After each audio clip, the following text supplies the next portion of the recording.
Hey, what's up? Welcome to the Newsletter Operator Podcast. I'm with Ryan Carr and our guest, Kieran Drew. Thanks for joining us. Let's get right into it. So tell us a little bit about who you are, what you do. Kind of known for a lot of different things. Writing is a big one, but maybe just tell the audience what your business is about. Yeah, sure. I'll give you the TLDR. So 3 years ago, I was a dentist and I started writing online, fell in love with the skill and ended up kind of quitting my career to go all in. And over the past kind of 2 years, I have been building up my newsletter, which is now called Digital Freedom. And it's kind of evolved just as I've been exploring my curiosity. But what I do now is I write about helping entrepreneurs like build a powerful presence by writing online. And, the thing that I'm really bullish on is that we're not so much talking about like building an audience as opposed to attracting one. There's kind of personality, story-based content so that entrepreneurs can basically convert followers into fans and create more customers. So that's pretty much the run through of where I'm at now. Awesome. And just diving into that journey a little bit more, because I know we have quite a few people listening that are maybe writing newsletters on the side while they're working another job.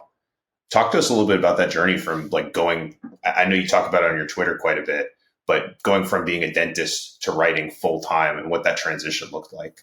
Yeah, I mean, it was the most exciting and exhausting period of my life because as a dentist, I was working 6 days a week, and it happened when COVID hit. I suddenly had a couple months that I couldn't really draw teeth in my living room. And I stumbled across Naval, who said, just explore your curiosity. I actually wanted to be a stand-up comedian at first, so I was messing around with that. And I found writing, and I was like, whoa, these mornings I'm writing just fly by. And yeah, it was really exciting, but it was also terrifying because, it's like when you start online, it's like being dropped in a foreign country with no map and no clue how to speak the language or what the hell is going on, right? So I thought copywriting was for lawyers and making money online was for drug dealers, and I just didn't get it at all. And because we were doing it on the side, I mean, when I started going back to work, initially I was trying to write in the evenings, but I was always too tired. It was very hit and miss. And so I ended up kind of shifting everything to early mornings and weekends. And that was where the slog began because, at first it was just going to be a little side hobby. I was like, I'll write for 5 years. Hopefully we'll have a bit of an audience. Maybe I could quit my job slowly. But it's kind of like having a stone in your shoe. When you think it's not going to bother you, but after a bit of time, you're like, geez, all I can think about. It was the same online, man. Like every time I was driving to work, I felt like I was making a massive mistake because I was thinking I'm working so hard as a dentist. Well, what if I was just working this hard all in online? And so I ended up quitting my job, which got written on my whiteboard here as a reminder, 2nd of September last year. So that's 2022. And the plan was to be a copywriter because, everybody seemed to be making money online with writing. Turns out internet money is terrifying when you've never made it. So massive imposter syndrome. During 6 months, I didn't make a single dollar. So I basically burned through all my savings and done everything but the work I needed to do. And it was funny because as a dentist, I would happily charge $3,000 to $5,000 a case. As a writer, I didn't believe anyone would pay me $50.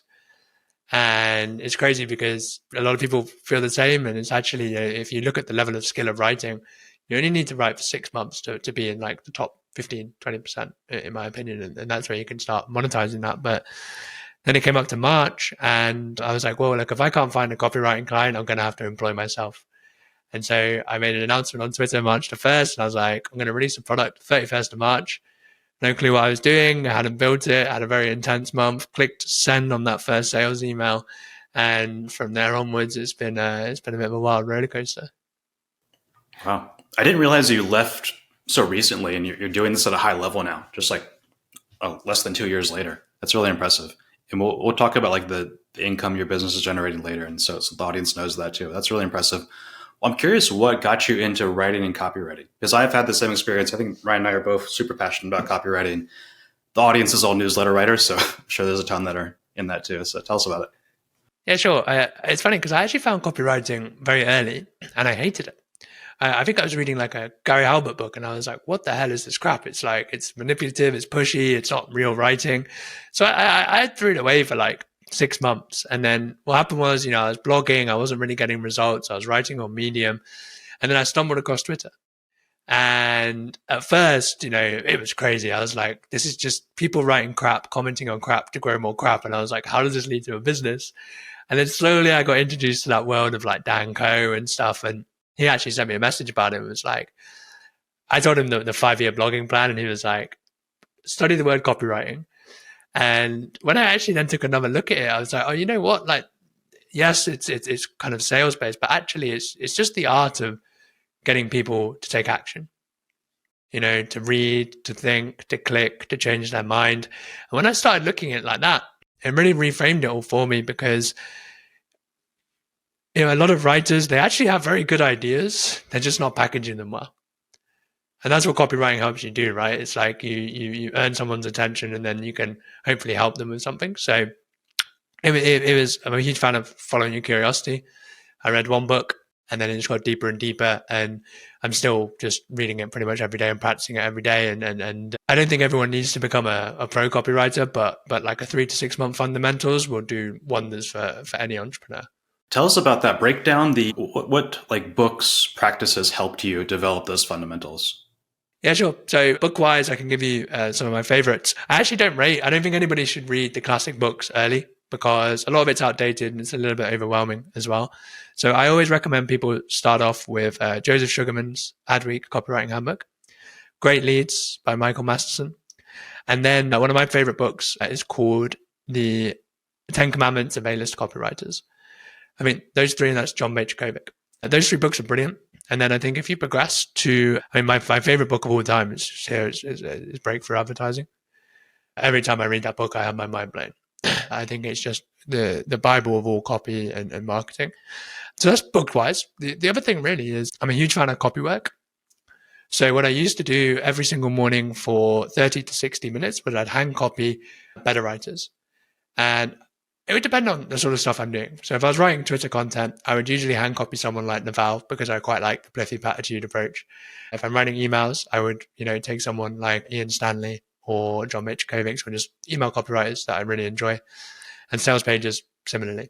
So I was doing that, and in terms of learning any skill, I'm a huge fan of just intensive immersion.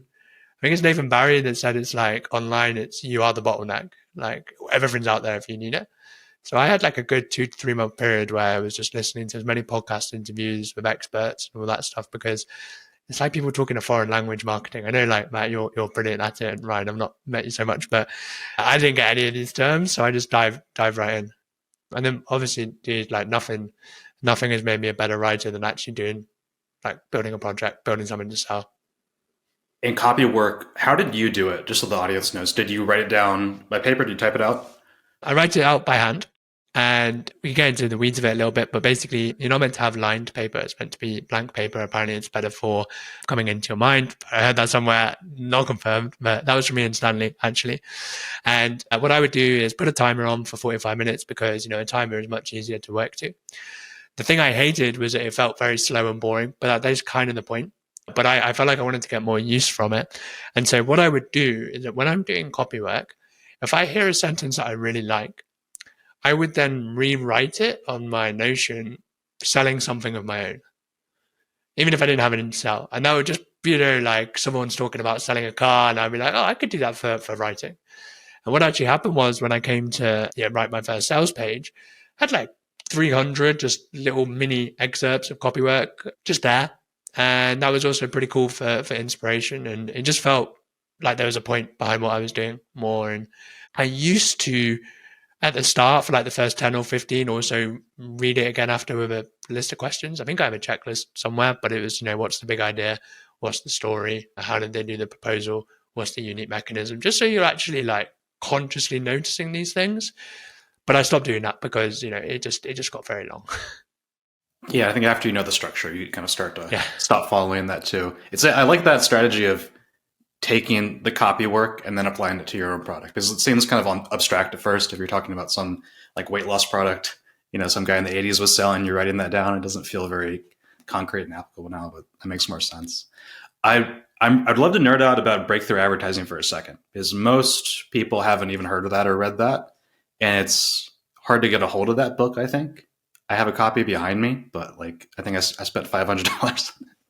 There's a funny story behind that book. Yeah. So tell us about like any like big takeaways from the book that come to mind for you. Yeah, I'd love to hear about it. Yeah, so it's actually easier to get now because Brian Kurtz has re-released it. So, and it's still about $200, but as a book, like I said, it's the reason I had a 6-figure launch. In terms of takeaways from it, so my key one is a couple is beginning with mass desire. So when I first started doing copy, and you see this all the time, people have this like spray and pray approach to, like, oh, this will do this and that, and they'll say it all at the start. This is for you if X, Y, Z. And actually, we respond better by this like rule of one, the specificity, right? And so you want to identify the core desire of your audience. And by the way, when we're talking about copy, this is what I really love about it. He's doing it for selling stuff, but as an audience, like if you're attracting an audience, it's the same thing. If you can identify the core desire of your audience, and when we say core desire, it's not just to make money. It's stuff like freedom, it's impact, it's influence. If you can actually pick the thing that people will follow you for, it has a much stronger pull with it. The second part, or what came after that, is understanding that markets are at different phases and stages. And so this is in Great Leads. It's probably explained a little bit simpler there, but just the way, obviously, in the core text, you really get it. But the more competitive your market is, the more unique your offer has to be. So you have to build in a unique mechanism, and you have to make that mechanism more and more apparent if you're competing with everyone else. So like if we were to take you, Matt, you're the newsletter guy. Thankfully, you're kind of like the top of the newsletter guy, but there's a lot of newsletter guys coming. And so you would have like a unique newsletter system to do X, Y, Z. And that would help you set yourself apart. And you don't need to know that, obviously, but it's just a random example. No, it's good to give an example. That's maybe break down one more example. I think one from the book was like fat loss. Back in like 1920, you could be like, here's how to lose fat. And that ad would work great. But now there's so many like fat loss, weight loss, fitness products out there that ad would do awful today. So our copy has to be more sophisticated. We have to have a USP, those types of things. That's kind of what we're talking about here. And I think that's pretty, I mean, if you get those three things, right? Mass desire, sophistication, and awareness levels, that's extremely powerful for emails or anything. And actually the tip I love the most, that's actually improved my writing the most. Sorry, there's two. See, this is a brilliant book. A, what does my audience need to believe to buy this product?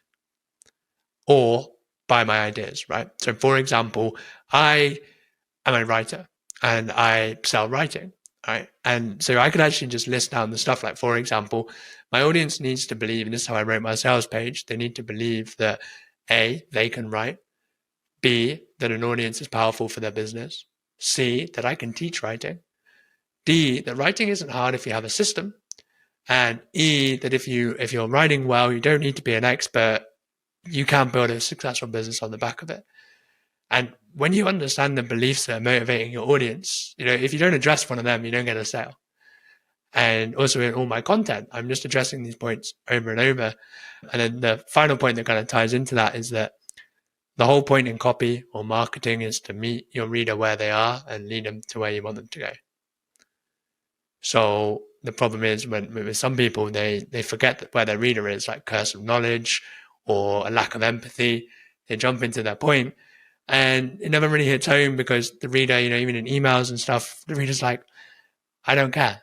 So you have to kind of meet them where they are, with a pain point, a desire, or just like an interesting anecdote or story, and then lead them down the page. That's something a lot of people miss. How do you understand how to meet the reader where they are? Like, do you do audience research? Do you have frameworks for that? How does that work? Because it's very easy, especially as you get as sophisticated in your business and your content, to write for advanced people or to write for yourself, but that doesn't apply to everyone you're writing to. Yeah. I mean, as a start, I write to myself initially. That's been really powerful for just making an audience an extension of yourself. So the understanding is there. But I think the problem that most entrepreneurs have is that they begin to make steps. You forget the pain of what it was like in the first place and how easy you think it was easier than it was to learn. The way that I've been combating that, mate, is feedback loops. So when people buy my product in the post-purchase sequence, there are questionnaires inbuilt. So people can let me know what they're working on, what they're trying to build, all these sort of things. I hold Q&A sessions, which are brilliant. I mean, my audience think it's really useful for them, but I'm sitting there getting 2 hours of questions thrown at me. And I'm like, holy shit. I don't know if I'm allowed to swear, sorry, but like to me, for example, niching, right? It's like, pick a niche, 1, 2, 3 step. But I kind of forget that it took me 9 months of stressing about my niche to work it out. And then you hop on a call and you're like, oh yeah, that's what pain feels like. So I think talking to your audience is brilliant. I also on my page, it has like you buy the product or you can buy the product in a call. And those calls are brilliant because A, again, you get to understand your audience more, but B, I ask them all to take the course before the product, take the course before the call, so that then they tell me what's either missing or what's coming next. And as you can imagine, a lot of the conversations around newsletters. So speaking of the kind of the course and kind of your consulting, one of the things that I've seen you put out is the freedom meter, which I think is a really cool framework for thinking about how you're spending your time and how you're monetizing your audience. And I'm curious, like how, maybe first of all, for those who haven't seen the freedom meter, maybe you can kind of explain what that is and how it kind of works within your framework of building products. Sure. So I'm a huge fan of building in public. I think it's really brilliant to do real-time storytelling and bring your audience along for the ride. So I've always been kind of posting my revenue meter, like how much money I've been making and stuff. But I actually, funnily, I don't like setting money goals. I think it led me to a bad place with dentistry, right? Like selling all my time, not thinking smart. So this time around, I thought, right, well, we're here for freedom. My newsletter is called Digital Freedom, and the freedom meter basically is a measure of where my income is coming from. Low leverage, which is ghostwriting, one-to-one calls, those sort of things. Medium leverage, group coaching, one to few, and then high leverage, one to many. And, there's that saying that what you measure, you improve, right? So I started doing this in January when I launched Digital Freedom. And my freedom meter, I set a public goal to get to 90% high leverage. And it was at like 10, 15, 20%, I think. And it's a brilliant forcing function, because like there's been so many times where someone would be like, hey, can I pay you for coaching? And I'm like, actually, man, like I don't want my audience to see me backtracking on the announcement I'm making. And it's cool because last month we hit 89% high leverage. So it's been a good goal to work towards. Maybe talk about how do you think people should start when they're first starting? They're not going to be 90% high leverage, right? You weren't, none of us were, right? So how should people think about that? Should they even have digital products from day one or early on? Or like if someone wants to make a living as a writer, live this lifestyle, like how do we get into it? That's a big question, but let's just start with that. As you say, there's no kind of black or white answer here, but I'm a firm believer that if you want to disconnect your time from money, the first thing you have to do is sell your time. People dive into product building without understanding their audience, without testing their systems. And so what happens is if someone does decide to invest in you and they take this half-cooked product that doesn't actually make sense, they then never go on to become fans and buy all your other stuff. But quite often when you sell a product, there are people in your audience that would happily pay for your time. And so, it depends on the vibe you're going for as a writer, but I kind of deal more with like thought leader sort of stuff. I know you could have just monetizing through ads, like a media business, but if we go down that route, I always say to people, let's start with people, right? Let's build our business on people, and then you productize your knowledge when you're too busy and you've proven your system. And the way that I started, mate, and that's the only way I can kind of tell other people too, I was a complete beginner in my niche. So I actually was a terrible writer at the start. What I ended up doing was I started coaching people for free. Just for small stuff, thread hooks, because that's all I could do, right? Like I set a public challenge. Again, I'm a huge fan of public accountability, and I wrote 30 threads in 90 days, and I told everyone. By like thread 20, I started getting okay. And then people were like, hey, I'm writing threads too, but I really struggle with hooks. So I started sending Loom videos, just rewriting the hooks. And I'd always over deliver. So I do the whole video, loads of rewriting, loads of explanations. They became my first clients. My first high ticket client was $500 for 10 hours of calls.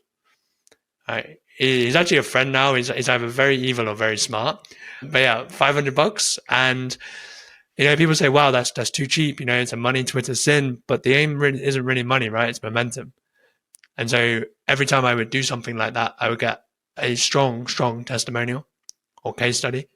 And then I would begin to use that to move upwards. And then the way the lab sort of happened, which is my first digital product, I asked my audience, sent an email out, what are you guys struggling with? I hopped on a call with like 10 people.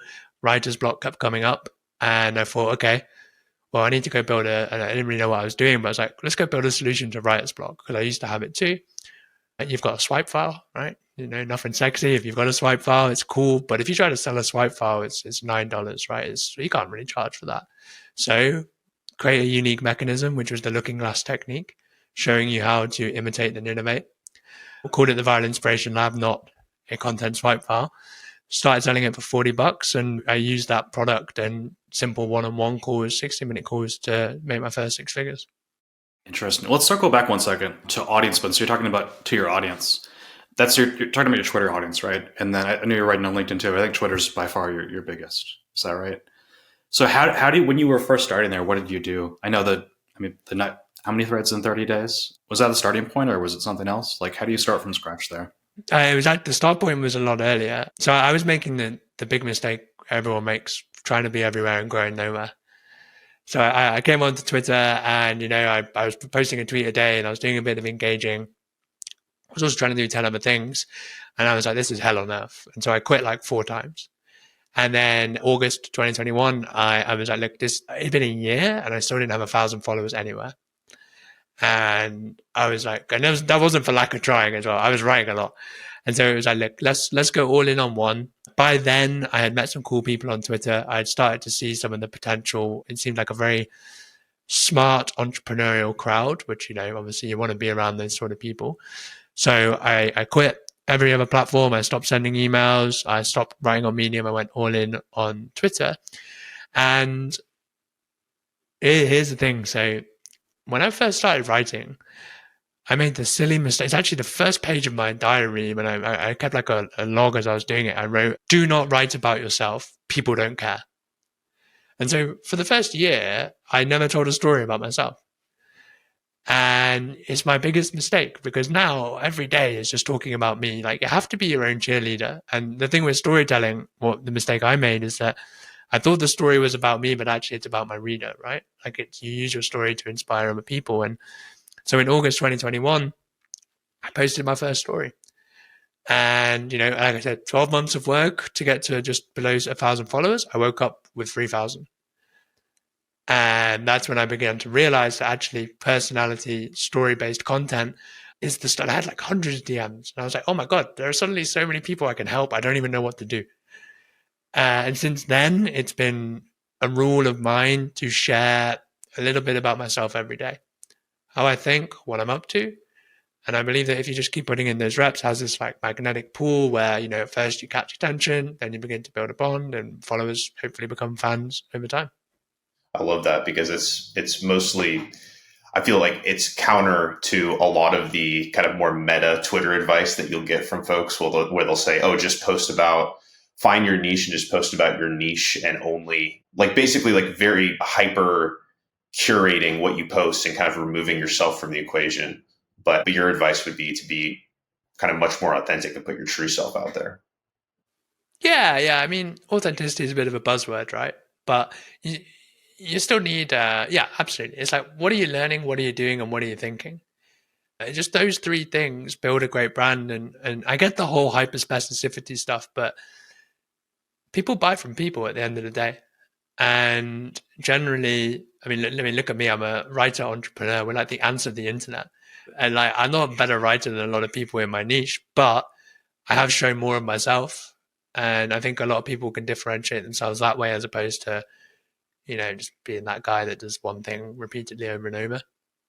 Tell us about how to write a story about yourself, or any content about yourself that people actually care about. Because I think if it's tricky, right? It's easier said than done. You have a story about how you broke your neck that worked really well for you. Are there any, maybe you can break that down and tell us why that worked and how other people could apply learnings from that? Yeah, maybe we can go about this the other way, actually. So the mistake I made of that was the first story I wrote. The mistake I made of that is I went for the mecca of stories, right? Like a broken neck and a neurological tumor and the 10 life lessons. I went in hard, right? That's the reason I did. I actually wrote it 4 months before, but I was too scared to post it. And so what I tell people is that you don't go into the gym and expect to deadlift 500 pounds on day one. And it's the same with storytelling. It's like a muscle. It's a skill, and you need to practice it. brilliant part about Twitter is you got 280 characters to make that happen. And so what I suggest to people is let's just start minimum viable momentum, story tweet a day. And the way that you can do a story tweet, really, really simple. You either you go about your life and anything that happens to you, you think, how can I turn that into something useful for my reader? Which is one way. And it makes you quite more aware of what's going on in your surroundings. So if I was to give you an example from today, what have I been up to? Okay, well, before this, I was meant to have a client call and they cancelled 2 minutes before. And so I could write a tweet about that and say, a client just cancelled a call 2 minutes before. When I was a dentist, I'd be furious because, that's 500 quid down the drain. But as a writer, there's always so many fun things to do. It's all good. Some jobs are better than others. That's a story tweet. That's one way to do it. But the other way that I like to do it, man, is I always ask people to think about their favorite messages that they believe in. So I call it 10 for, 10 against, where it's like, what are the things you believe strongly about and what are the things that you disagree the most about? And then you can ask how you can use your story to frame that a little bit. So, for example, I'm a huge fan of persistence. Persistence pays off. And so if I just wrote that down and thought, well, what does that actually mean to me? I could talk about the neck thing. Like I couldn't walk for months. I could talk about losing 50 pounds because I used to be a right chubby kid. I could talk about the writing. And the really cool bit with that is if you start sharing little bits about yourself around beliefs that you enjoy, you begin to attract people that also enjoy those sort of ideas. And that's where it starts getting really powerful. So that's the first bit. Start small. And then you can begin to scale them up. It's just the same thing, right? It's like people want to hear stories, not about you, but about what they get from it. So always have a takeaway with a story. Always begin in the action. So internet, everyone's very busy, right? You have to write like it. So, my story hook there is like 10 years ago, I broke my neck. And then my spine bent by 56 degrees. And then I was diagnosed with a tumor. And then this is the next part. The cool thing with storytelling is that you need to have this like flow to it. And so then I say, it was the best thing that ever happened to me. And it's like misdirection. You go down one way, then you go the other.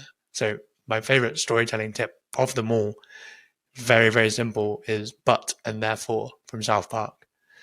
So most people have in their story, they go, this happened, and then this happened, and then this happened, and then this happened. But if you, in between each beat, which is like what happens, change that to but and therefore, and you'll see where it takes you. You're not making stuff up. I could have said, I broke my neck. My back was bad, and then I had the operation, and then I had to recover, and then I went to uni, and then I became a writer. But just by having but, I would be like, I wanted to go to uni, but then I broke my neck. So, which like the therefore, I had a year to recover. And I did recover, and I went to uni, and I became a dentist, but I hated it. So I started writing, but I sucked at writing. So it just goes on, but it has a really nice flow to it. That's a cool framework. And I guess, so I know we talked about copywriting resources. Are there storytelling resources that you would recommend, like books that you've read on storytelling? Or, yeah, you mentioned South Park. Yeah. So the South Park interview is pretty cool. There's a website called, and you guys might know it, tinylittlebusinesses.com. Actually, they're called Modern Marketing System now, which is Andre Chaperone. And he invented the SOS sequence for emails, like the soap opera sequence. So they're brilliant at teaching storytelling, and that's where I learned quite a lot of it. And I'm hesitant about books because, to be fair, when I first read StoryBrand, it blew my mind because I'd never heard of storytelling before. It's a cool intro. I think a lot of storytelling is actually about just doing interesting stuff and putting the reps in. And you know what? The best place to learn it, in my opinion, is email copywriters. I'm signed up to about 15 of them. Email copywriting is the most competitive sales environment on the internet because they're selling to the people that are aware of what's going on. So you see some brilliant storytelling there. And I just sheer volume of reading that's helped me a lot. Give us like two examples there. So Andre Chaperone, I guess last name right? Andre Chaperone. So it's Andre Chaperone and Sean Twig of Modern Marketing System. They have a brilliant ethos, very Seth Godin-esque, which obviously is another person who's a brilliant storyteller. Ian Stanley, great storyteller. John Bajikovic is a little bit more underground, but I think his storytelling is top notch. Ben Settle, Justin Goff, like you could just keep going, right? In terms of females, it's like Kim Strauss, Laura Belgrade, and a few others. So Okay, those are some good ones I need to check out. I haven't read Andre's stuff in a long time, but it was fascinating when I first got into it. I got to get back to that. Cool. Let's transition to break down a little bit. Let's get more tactical. I think we talked about it. All the stuff was really tactical, but also very strategic. I'd love to hear a little bit more about. We talked a lot about audience growth, but let's talk about your course launch. And so, like, tell us what. And you've done 2 6-figure course launches, right? Or is it 3 now? Which is massive. Okay. So tell us like what the course is, what the product is about, what it includes, like the price point, and then we'll get into like how you've been marketing that. Yeah, so the course is called High Impact Writing. It is, as you can imagine, a course on writing. And I built it because I feel like a lot of writing concepts are poorly explained about actually attracting an audience for business. And so I just shared everything I'd learned, combined copywriting, storytelling, and content creation into a very condensed, actionable demonstration of how it works. And the whole point is it takes you from not knowing what to write about all the way to becoming an authority in your niche by coining terms, building frameworks, that sort of stuff. Price point is $297. In terms of upsell, there's also my first product, the Viral Inspiration Lab, which we put on for a one-time offer of $100. And in terms of how it went, so I released it in May. And dude, it was absolutely wild. My first launch for the lab was $5,000. High impact writing, first round was $140K. Which we can get to the story about that a little bit more, but that was nuts. And then I closed the doors, so people couldn't buy it for 3 months. And people always ask, why would you close the doors on a digital product that you could sell to anyone? But there was good rationale behind it. And then I opened it back up in September, expecting to maybe get the stragglers. 50K would be brilliant, and it was 180K. The course is now evergreen because I didn't enjoy the open close model, and so yeah, tell me where you want to go, and we'll dive in. You just mentioned that there was a rationale behind the closing the doors model. I'm curious what it was at the time. Yeah, sure. So we'll talk about the first one after. Open close model. So very hard to build real urgency and scarcity online, right? Like who are you trying to kid if you tell your product has limited availability? And I also strongly disagree with discount selling and flash discounts. I think it cheapens your brand. I think it cheapens the value of the product too. I learned that from mistakes, by the way. My first product, I sold about 700 copies. Most of that was discounted selling. So that was my pack for this one, no discounted selling. And so what I did was the product's available for 4 days. So now we have that launch mentality that cohorts benefit from. And inside the copy, it was really nice to hold my hands up honestly and just say to people, look, this is available for 4 days for 2 reasons. Number one, I want to reward early action takers. It's people that identify for like, hell yeah, that's me. They want to buy that. Good for them. And I'd say, look, these are full of all my writing systems. You're going to get a head start. And it was actually kind of annoying because I realized everyone started doing the same stuff as me. So now I have to constantly keep adapting. And the second reason was really powerful, mate. I told them that I want to work closely with my audience because, I think product building is, to me, well, it's learn to build, learn to write, right? Building is the most important skill of them all. And during those 3 months, I worked constantly with 500 customers to improve the product experience. So loads of feedback, refilming, editing, Q&As, webinars. And by the end of those 3 months, I had 70 testimonials, loads of case studies. So that when I actually launched round 2, we had 40 affiliates, but not even that. I sent one email to my buyers and just said, would you mind just saying if you enjoyed the product? And I couldn't retweet it enough. So word of mouth marketing, it was just really nice to do it that way. And I'll probably do that for every product now. The reason why is really important. I think a lot of beginner copywriters miss that. If you're going to have something like this, you have to explain why in depth, and it's important that you did that. It always sticks out to me, that reason why, because of the story and influence where, he says if you provide a justification, it doesn't even have to make sense. People do it. So what is it like? Someone's at the queue of the copywriter and it's like, can I use that copywriter because, I'm going to have a coffee? And it's like, yeah, sure. So reason why is always really powerful. Absolutely. Tell us about like the tactical stuff around your first launch. Like you had it for 4 days. How many emails did you send around the launch about the product? Stuff like that. And like, how did you think about setting up a launch for a product like this? So I'll be honest. I think the reason why this went well is because I began building it 6 months before. Well, actually, technically, I say it's 18 months before because I learned how to sell my second product by releasing the first. So I always tell people that, like, you want to have a big launch, go release anything first and you'll learn quite a lot. What happened this time, mate, was come January, every single newsletter, I would introduce like an idea, a system I'm testing out, whatever. And then every time I'd say, if you like this, I'm releasing a new product, just click here to join the waitlist. Didn't know the name of the product, didn't know what the product was really going to be, but that worked quite well because what we started to do was build tension. And tension has completely changed the way I write about everything. And I heard it first from Seth Godin, where basically you have to picture marketing like an elastic band. And the longer you pull on that band, when you do eventually let go, the bigger the snap at the end. And so I began building tension just early, right? People are aware of this course as we're moving along. And then, so if we launched in May, what happened was, I started getting hundreds of people on this waiting list. And I was like, oh, and people were asking me all the time, where's your writing systems? I was doing writing coaching, but I was moving away from that. And so I decided to productize. And what I did was, following the same principles I built my brand, I began building the product in public. And with building the product in public, I wanted to build the best product I've ever built. And I think that's one thing that if people want great sales is to really believe in what you're selling. And so it was a lot of work, really high quality slides, really concise, like constant rewriting. It took months. And I just telling my audience all the time what I was up to. Just little bits here and there, like, hey, just finished recording module 1. Or like some of the stupid mistakes, like I recorded 40 minutes without my microphone on and all these little things that just let people in behind the curtain. Then we get towards launch week, mate. So I done maybe like there's like a 3-pronged approach. Email is the big one for me. Email is brilliant because you can control the narrative and you also are not at the mercy of an algorithm.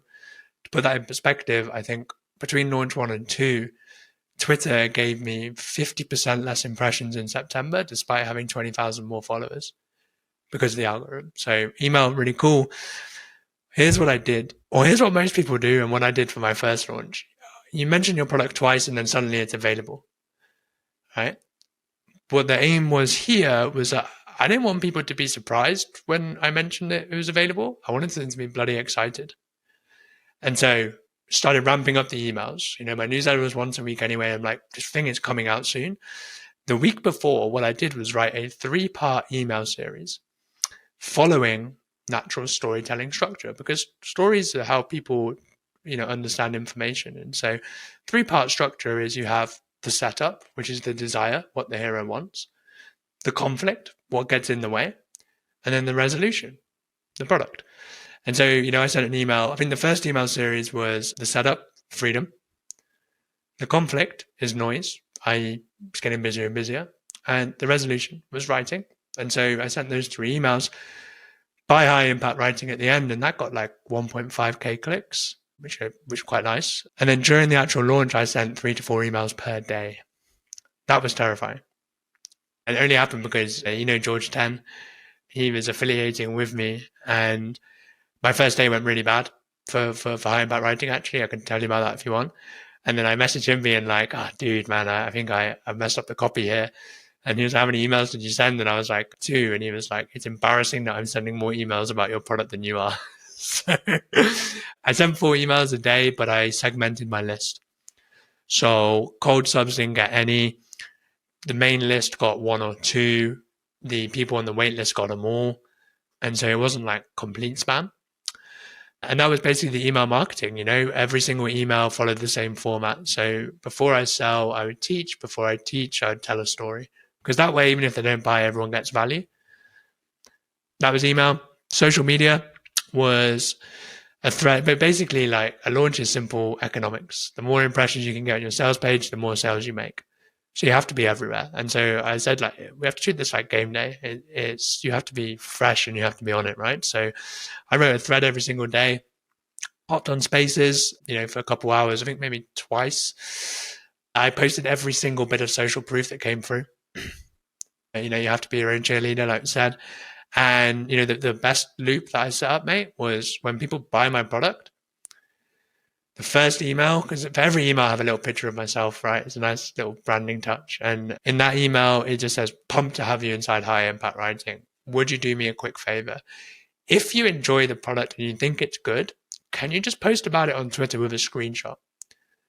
But only if you like it. Right? And the reason why is because I don't want to have to keep talking about this product. And the reason why, yeah. And so what happened was when I first clicked the first sales email, I told myself this time, do not stare at your Gmail. I lay there on my sofa and I stared for like 45 minutes and I made one sale. And you know, when you have a 6-figure audience, you're like, oh, something's going wrong. And, you know, I planned like a date with my girlfriend. So we're going to go drink at the bar and watch the money roll in. Nothing was coming in. Like, it was genuinely awful. By the end of day 4, I mean, day 4 alone was $85,000 because of the social proof flywheel. Proof is everything, right? So that was pretty much the strategy. And then those affiliates, which, you know, we don't have to get into. So day 1, not a lot, but you start to see like the last 24, last 48 hours, a ton more. Was that kind of how it worked for you? Yeah. And it was very disheartening because I had been studying launches and everyone said day 1, day 4, you know, first day, final day are the big ones, right? And, you know, I'm a building public guy, so I do believe that like you either win or you've got a story, but I really didn't want to write that thread about how my launch had flopped. And so, but yeah, it just really built up over time. And actually, the second launch was kind of similar, except it went pretty well from day 1. And one question I have is, so the 3 to 4 emails a day in that launch period, in that 4 days, is really important. Segmenting is really important. You broke down how you segment your list to send those. And you also explained a little bit about what's the context of those, but maybe break that down a little bit more. Like, because I think people are so scared to do that, but also they're scared because they don't know what to write in those launch emails. But it's really important that you send to, especially the wait list, that many times in those launch. So like, what do you include in those emails? You know, with email, like it's amazing the sort of things you could send to then pivot to your product. I think the mistake that people make is that they just dive straight into the product thing. That's okay for one email, maybe on the first email, you know, it's out. And the final email, time's nearly up. But in between, like, people do not buy unless they're feeling something. And so we're here to create a perfect buying environment. And so you do that by entertaining and inspiring and educating as well. And so you know what you're selling, and you can begin, it's the same way that we spoke about story tweets, you can begin to work backwards. So, you know, let's take high impact writing. One of the first module is how to find your niche. Right? So I tell the story about me taking 9 months to plan my niche and wasting hundreds of hours plotting on paper, and it was all completely pointless because I'm building this business I didn't even know would exist in the past. Tell a story that they can relate themselves to, and then you can kind of pitch a product. That's one thing. But then on the flip side, you don't always want to tell stories about yourself. And that was my mistake. It comes off a bit like, you know, a bit 2D and a bit, you know, maybe a bit like cringe and salesy. And so what you also want to do is tell stories about other people. Really, really powerful way to build authority by association. Actually, I think my most popular email was what Naval Ravikant and Jack Butcher taught me about escaping my 9 to 5. And so what I would do is I would take their best ideas and then frame it to pivot into my product. And it's a form of proof because, you know, these are authority figures. So that's a really cool way. So you can take books, you can take podcasts, you can take just a quote, you can turn that into an email. And then my favorite is little everyday events. You know, because the whole point in emails or storytelling is that we're just trying to transport people into our world. And so if you just say something like, you know, last week I was pumping iron in the gym, and then they can picture you actually at the gym. And I've actually just written an email like this, but it was to tell people that writing is a bit like going to the gym because, you know, we've got squat, bench, and deadlift. If you do those 3 things well, everything else happens. Same with writing, personality, storytelling, and advice. Do those 3 things well, ignore the rest of the bullshit.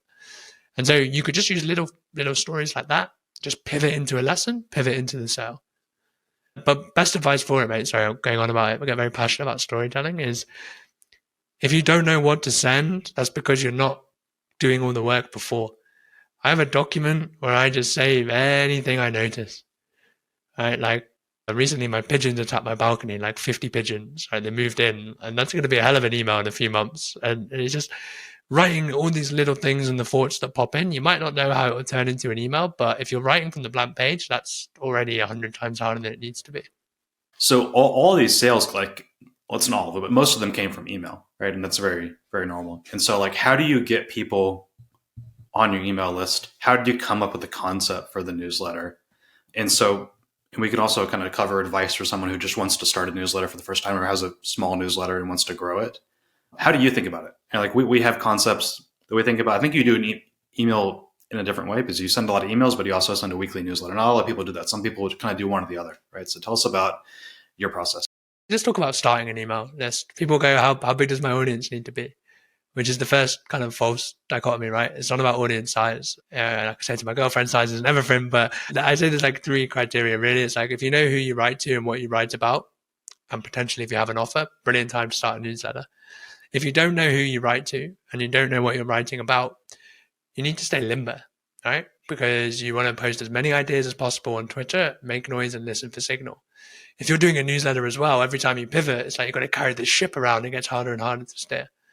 So once you've worked out who your target avatar is and you have a general idea about how you're providing value to them, you can start doing the newsletter. And in terms of how I suggest you begin, if you don't have anything to sell, once a week, because there's no point in sending more. You need to be writing more on social media. The bigger your audience, the faster you grow, which we'll get into in a moment for your newsletter. And I would just take the data from my Twitter audience results and turn them into emails. So for example, if I post a tweet and I think I posted one today saying that I asked ChatGPT to rewrite an email for me. It got rid of the story. It told me just be more professional and sucked out all the personality. I just turn that into an email on the basis that people enjoyed it. I'd say, I just did this. It said that. By the way, ignore all of that crap, right? Emails about being personal. So that's a really cool way to begin to build because your audience votes with their attention and then that email is pre-validated. It's going to work. I think it's really important because a lot of people struggle with that. Like, when do I start? Yeah, so let's talk about how to actually get subscribers, how to take that Twitter audience, wherever your audience is, and convert them into a newsletter. 2 years ago, I used to latch on to any person with experience of their advice. It's black or white, right? And it's very confusing for an early writer because, someone will tell you not to monetize. Someone will say monetize. Someone will say audience first. Someone will say email first. What I'm trying to get at here is that, Matt, I think I was listening to you and I heard this, someone was like, don't use lead magnets, use lead magnets. All right. And I was like, oh my God, this is blowing my mind. And the way that I built my list, I'll tell you what I did and why I think it was wrong. Before I monetized or during my first year of monetization, I built 8 free video courses and I gave them away for free in exchange for emails. That was brilliant for reputation and authority. However, when I actually looked at the data, churn rate very, very high. Because a full course, people don't finish what they don't pay for. And B, you're beginning to build a list of people that like free shit, which becomes a bit of a problem. What I should have done, so then what I did in the past maybe 6 months, I switched off my free courses. And I've just been growing it without lead magnets. Organic growth dropped by 80%. So as to whether that's worth it, I don't think so. I think a lead magnet, quick wins, something that introduces your philosophy, something that gets people excited, is the best way to do it. Because, people are lazy. You need to bribe them to get on. And then you have follow-up emails to begin to nurture that relationship. But then people say, well, what about these, I call them authority assets, these free courses that prove you are worth investing in? I should have just given them away without a paywall or a firewall, like no email required, because these are really good assets to give them to your entire audience. Let them decide if they're worth coming on the email list. So most of my growth, 70% is from Twitter, 10% is from LinkedIn, which I have 15,000 followers on, but I only really chill on Twitter. I say to everyone else, secondary channel, social media, absolutely not necessary. Big distraction disguised as an opportunity.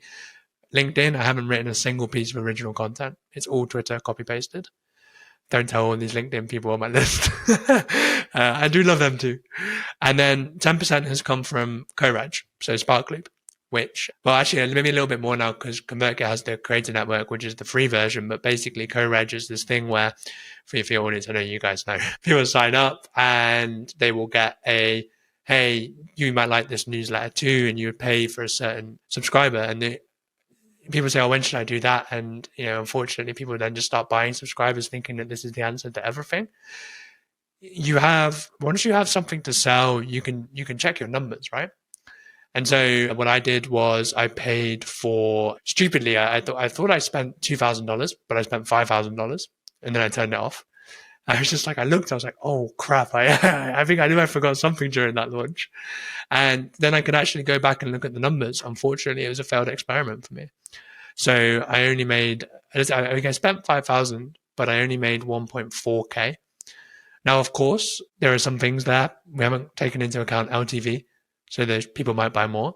And, some people take 45 to 90 days to buy. So it might break even, it might not. But it was still quite useful because I could then look at where those buyers came from. They were all marketing newsletters.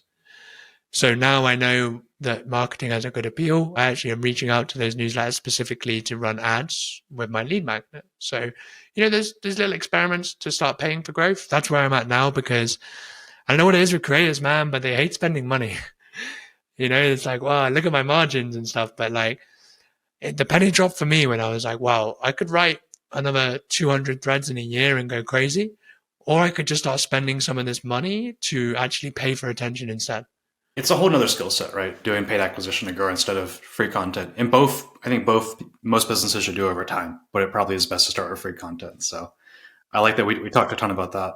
I tried to learn it from you. I listened to a podcast and man, I was way too overwhelmed. I was like, I need to just go pay you at one point. But I'm sort of starting small with newsletter ads. And I think it's one of those skills that you should probably understand the basics, right? Stuff like CACs and stuff. I figured I have to learn it on the go. Yeah, and newsletter ads are a good way to learn because you pay a flat fee. You get this many clicks, you see your conversion rate, and then the subscribers buy or they don't buy, and it's very easy to measure ROI. Some platforms can be a little bit more tricky, but that's cool, man. We covered so much stuff. I wish we could talk for another hour, but we're out of time. Tell us about where people can find you, your Twitter handle, newsletter, etc. Yep. So best place probably to find me is Twitter at It's Kieran Drew. I had to think about that one. My newsletter is called Digital Freedom, which you'll find at kierandrew.com. If you want most value from me, the email is where it's at, and that's where I put most of my effort in. And, the other thing, if you like the course, it's highimpactwriting.co, but no pressure on that one. Just drop me a DM if I can help. Yeah, thanks for coming on. I really encourage everyone to subscribe. I've been enjoying the newsletter and emails a ton. So thanks for coming on, man. Thanks a lot, guys. Thanks, Kieran.